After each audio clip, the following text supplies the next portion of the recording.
Yes guys, welcome to a brand new video. My name is Conan and today we're going to be talking about caffeine. Now for those of you who do not know, caffeine is one of the most widely used substances in the world. It increases your alertness while also reducing feelings of sleepiness and fatigue. And over the last couple months guys, I've become absolutely obsessed with the topic of caffeine. I've read many books on it, listened to countless podcasts with Andrew Huberman and Chris Williamson, and watched hours of videos on this very specific topic. And in today's video, I'm going to break it all down and package it into a really nice, concise way and explain to you exactly how you can use it properly to your advantage. So without any further ado, let's just jump straight into it. So firstly, let's discuss the dosages and the schedule. Now, the FDA, which is the American kind of standard, recommends no more than 400 milligrams of caffeine per day just for the average person, which I think for a lot of people tends to be too much, but then for some other people, maybe too little. Now,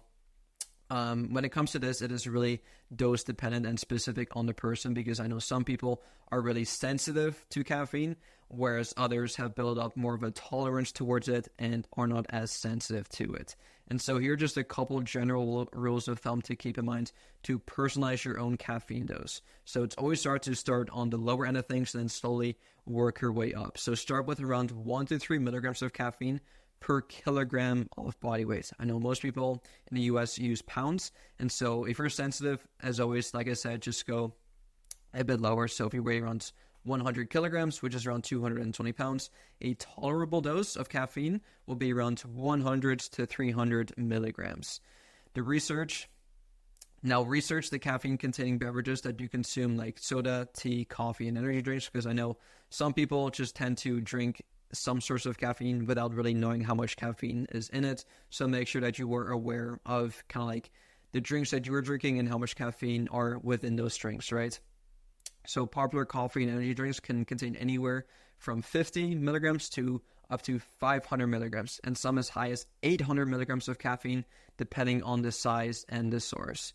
And avoid extending consumption of high levels of caffeine, obviously, right, as there becomes an increased risk of headaches, anxiety, irritability, and blood vessel damage. Caffeine also is a diuretic, causing the loss of fluids, sodium, and electrolytes, which is why it's also really important to drink equal volumes of water with your caffeine to avoid any jitteriness, blurry vision, or a low blood sugar level.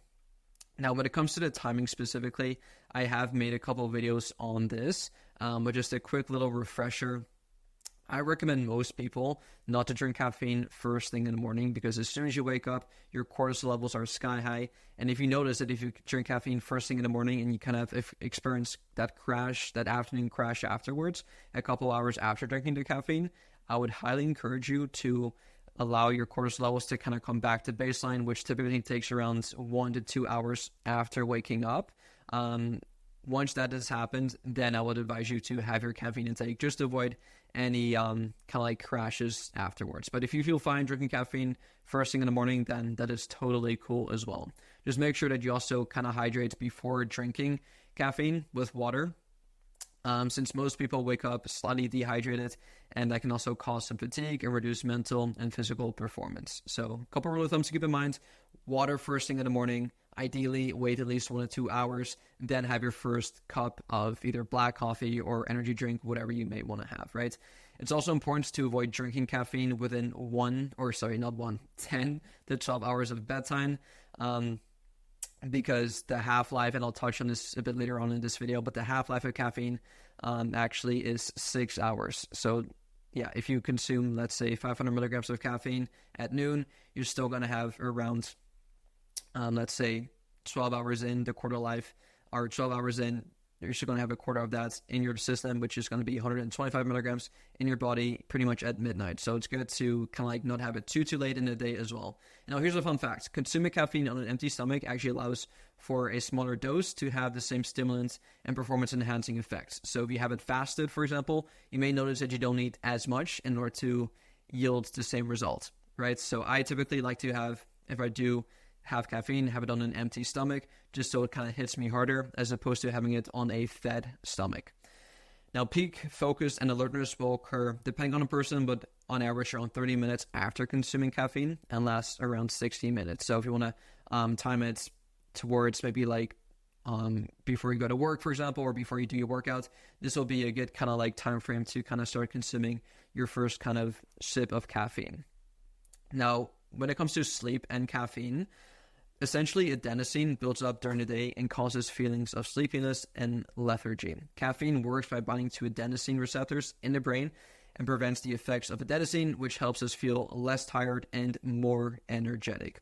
However, while caffeine can be an effective tool for combating daytime drowsiness, it is also really important, guys, to be mindful of its lasting effects on your body. Although individual genetic variations exist, for most people, caffeine has a quarter life of 12 hours, like I said to you previously, right? So if you have 500 milligrams of caffeine at noon, you're going to have 125 milligrams left of caffeine in your system at midnight, which definitely could affect your sleep, right? And as you all know, sleep is super important in order to build muscle, lose body fat, and actually feel optimized and energetic the next morning, right? So we really want to use caffeine as a tool and not as a crutch, because I know so many people, they go throughout their day-to-day life and they cannot function as a human being until they have their first cup of coffee, right? And they almost like need their caffeine in order to kind of come back to baseline, as opposed to using caffeine as a tool in their toolbox to elevate their performance, whether it's at work or just increase their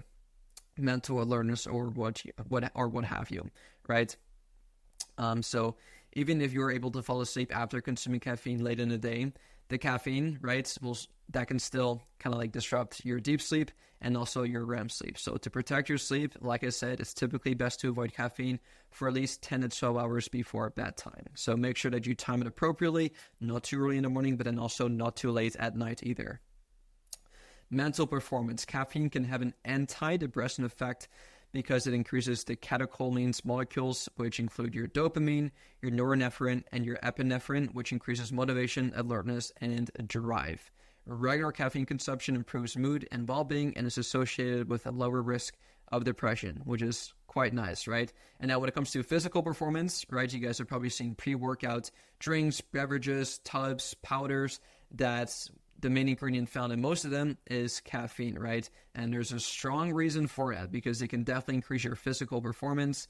Like I said, caffeine improves physical performance, including faster reaction time, more alertness, better focus, improved coordination, greater power output, and increased endurance.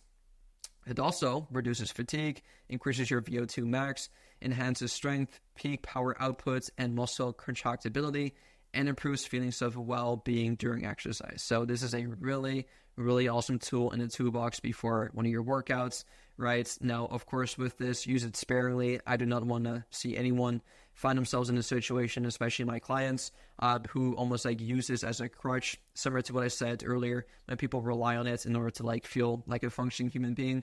You do not want to have to be in a situation where you start to like rely on pre-workout in order to work out, right? It should be there to kind of like give you like that oomph, especially if you kind of feel a bit tired, long day at work, whatever. Which, by the way, taking pre-workout after work, like 5 or 6 p.m., is not advised. But let's say it's been whatever, a long night shift or whatever, what have you, using pre-workout sparingly on those days when you kind of feel a bit tired or less motivated, whatever, then it could definitely be a great little supplement to take. But it's definitely not something that you should be taking every single day, because, yeah, you can start to rely on it. And once you rely on it, and then you not have it for one day, you don't want your performance to suffer just because you didn't have it on that specific day. Enhanced performance with caffeine abstinence. Hear me out on this. To get the maximum performance-enhancing effects of caffeine, here's a little hack or little thing that you can try doing. Try to remove caffeine for a few days leading up to that, anywhere from about 3 to 20 days, because as we start to use caffeine on a daily basis, you start to build up a tolerance towards it, and you may notice that what may cause you to kind of get amazing effects, let's say from 1 cup of coffee, over time you'll start to get used to that, and the effects may kind of start to dissipate, and then you'll start to up your dosage from 1 cup to 2 cups in order to get the same effect, right? So similar to that situation, if you notice that your tolerance is building up like crazy, then I will definitely advise you to kind of hone in on it, narrow it down, not have as much of it. And then once you go back on it again, you'll get the same effects at a lower dose, right? Which is really important. Why it's also important to kind of like have abstinence periods periodically in order to get the same effects with a lower dosage.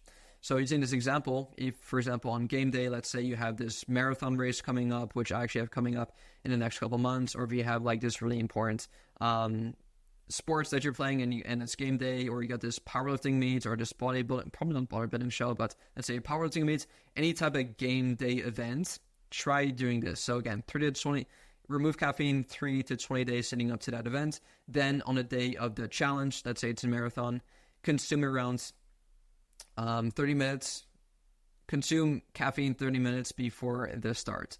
So the caffeine's effects are more potent following a period of abstinence for peak performance enhancing effects.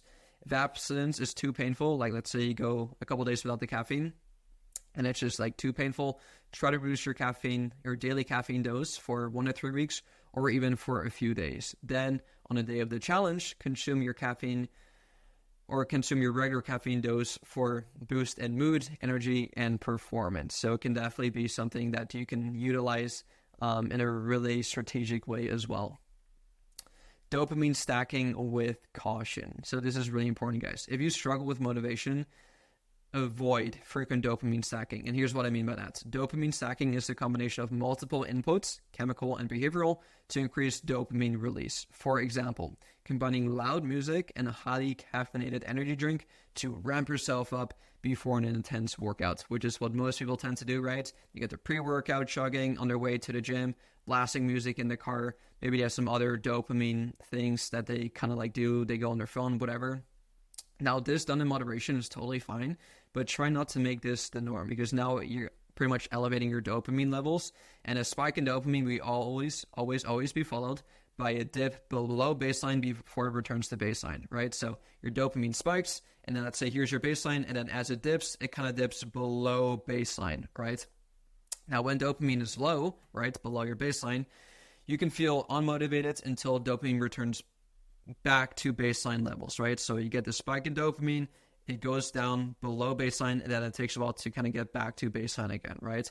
The worst thing that you could possibly do when it is in below baseline mode is to try and spike your dopamine again, and this will drive your baseline down even more. So using my little hands that I just did previously, let's say you have the big dopamine spike, and then once that is done, it kind of goes down, and then it goes below baseline.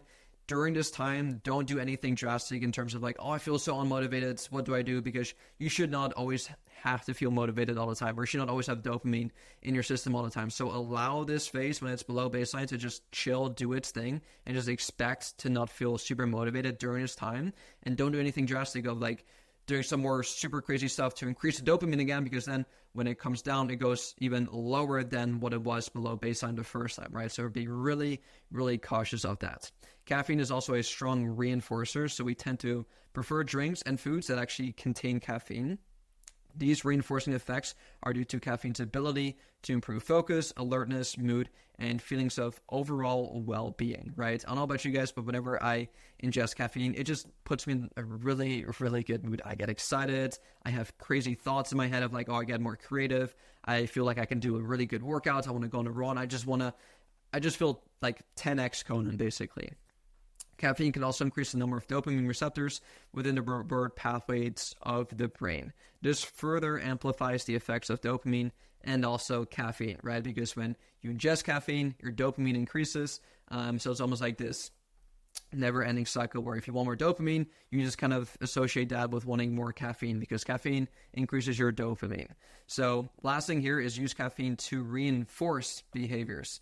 Here's a cool little hack. So since caffeine is a super powerful reinforcer for specific experiences, intentionally, right, consume caffeine when trying to incorporate a healthy practice, such as exercise, for example, into your daily routine. Caffeine will increase dopamine to enhance mood and motivation and act as a reinforcer to make the experience or the exercise experience, using the last example, more pleasant and rewarding. Now, it's also best to avoid caffeine when trying to stop a behavior such as with sugar cravings, for example.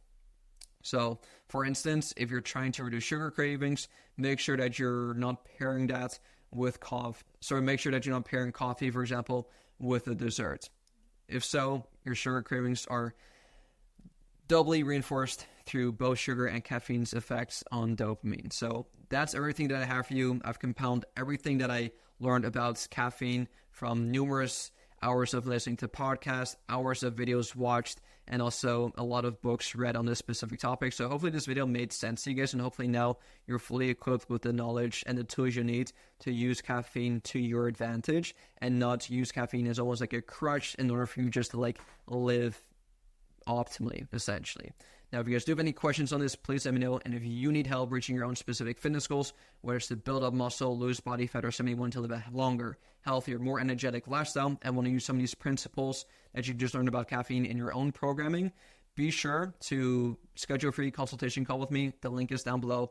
We'll go over your goals and we'll create a game plan together to help you absolutely crush your goals. If you guys do have any questions on this, please let me know, and I'll see you all soon. Peace.